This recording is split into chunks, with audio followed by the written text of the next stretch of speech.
saludo a todas las personas que están viendo este video. Mi nombre es Eder Garcés. Mi nombre es Neider Humanes, somos estudiantes de Ingeniería de Sistemas de la Universidad de Córdoba.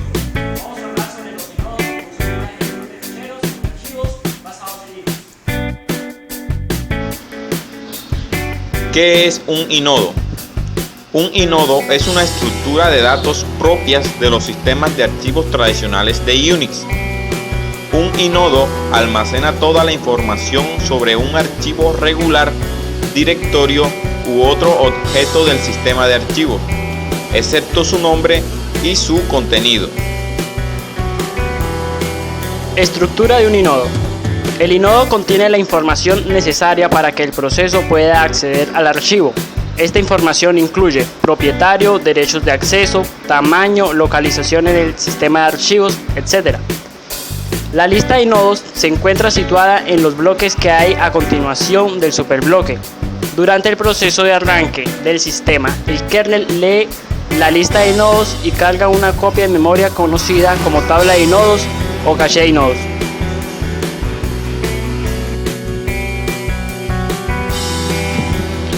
Campos en que se compone un inodo en disco. Como primero tenemos el identificador del proceso del archivo.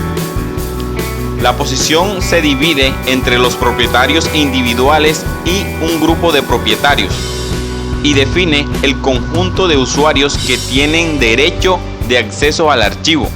El superusuario tiene derecho de acceso a todos los archivos del sistema. Como segundo tenemos el tipo de archivo. Los archivos pueden ser ordinarios de datos, regulares, directorios especiales de dispositivos, como el modo carácter o el modo bloque, y tuberías, o más bien conocida pies. Como tercero tenemos el tipo de acceso al archivo. El sistema protege los archivos estableciendo 3 niveles de permiso. El permiso de propietario, del grupo de usuarios al que pertenece el propietario y el resto de los usuarios, y cada usuario puede tener inhabilitado o habilitado los derechos de lectura, escritura y ejecución. Como cuarto, también tenemos los tiempos de acceso al archivo. Estos campos dan información sobre la fecha de la última modificación del archivo, la última vez que se accedió a él, día y la hora, y la última vez que se modificó los datos de su inodo. También tenemos el número de enlace, de nombre, de archivo, es decir, el número del enlace del nombre de cada archivo. Representa el total de los nombres que el archivo tiene en jerarquía de los directorios. Seguido tenemos las entradas para los bloques de dirección de entrada del archivo.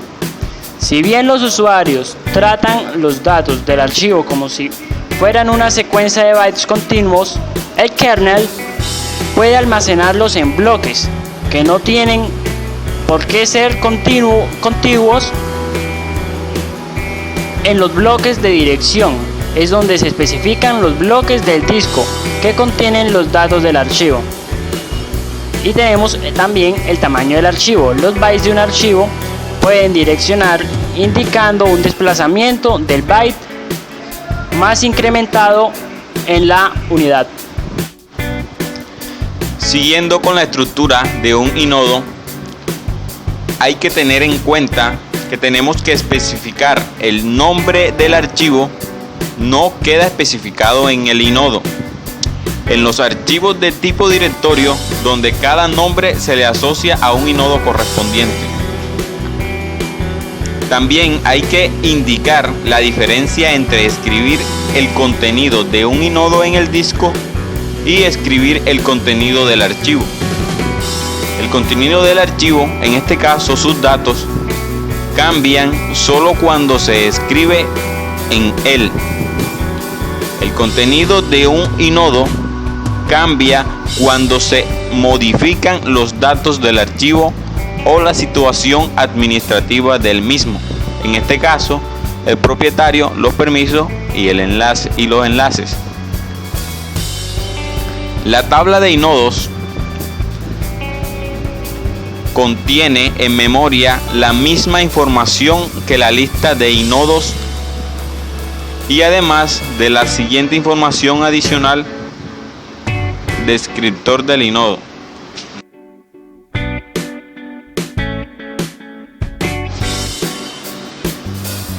Estado de inodo, ¿qué indica?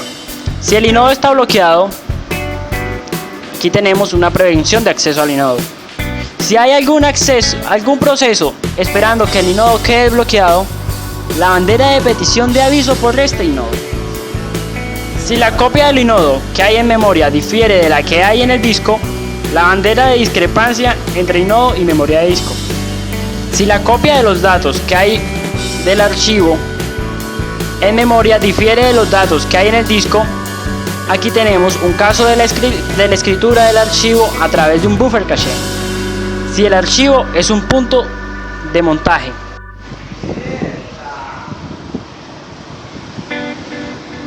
El número de dispositivo lógico del sistema de archivos que contiene el archivo. El número de inodo. Como en muchos casos, los inodos se almacenan en el disco de un array lineal. Al cargarlo en memoria, el kernel le asigna un número en función de su posición en el array, mientras que el inodo en el disco no necesita esa información. Punteros a otros inodos. En la memoria, el kernel enlaza los inodos sobre una lista hash, sobre la lista de los inodos libre. Las claves de acceso a la lista hash nos dan el número del dispositivo lógico del inodo y el número de inodo. Un contador de referencia es aquel que indica el número de copias del inodo que están activas. Por ejemplo, por qué el archivo está abierto en varios procesos. Su uso es muy variado. Instancias activas de un archivo.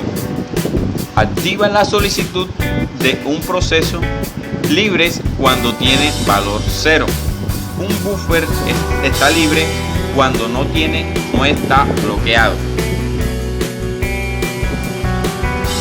Como hemos podido comprobar, la información almacenada en los descriptores de los inodos en memoria es muy similar en estructura a la información almacenada de los buffers. Gestión del buffer caché. Dentro de ellos tenemos la estructura del descriptor en los inodos en memoria es similar a la estructura del descriptor de los buffers en caché. Gestión y manejo de los inodos es similar a la gestión y manejo de los buffers en buffer caché.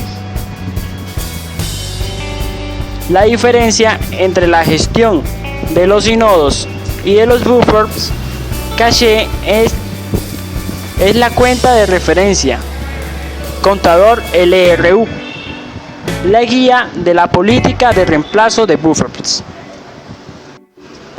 Operaciones con inodos. iHead obtiene un inodo leído en el disco a través del buffer caché. ibut libera el inodo. bmap fija parámetros del kernel para acceder a un archivo. Namer convierte el nombre de un archivo inodo utilizando los algoritmos iHead, ibut y bmap. Traslada un path name a un número de inodo. alloc y free asignan y liberan bloques de disco para los archivos. iLock e iFree asignan y liberan los inodos para los archivos. Aquí mostramos una tabla donde muestra todas las herramientas que se utilizaron para las operaciones con inodos, donde funciona cada una. Tabla de direcciones del bloque de un inodo. En este ejemplo de Unix System 5, los inodos tienen una tabla de direcciones con 3 entradas, las 10 entradas marcadas como directas en la figura. Contienen direcciones en bloques en los que hay datos del archivo. La entrada marcada como indirecta simple direcciona un bloque de datos que contiene una tabla de direcciones de bloque de datos para acceder a los datos a través de una entrada indirecta. El kernel debe leer el bloque cuya dirección nos indica la entrada indirecta y buscar en él la dirección del bloque donde realmente está el dato. Para la continuación, leer el bloque y acceder al dato, la entrada marcada como indirecta doble contiene la dirección de un bloque, cuyas entradas actúan como entradas indirectas simples. La entrada marcada como indirecta triple direcciona un bloque, cuyas entradas son entradas indirectas dobles.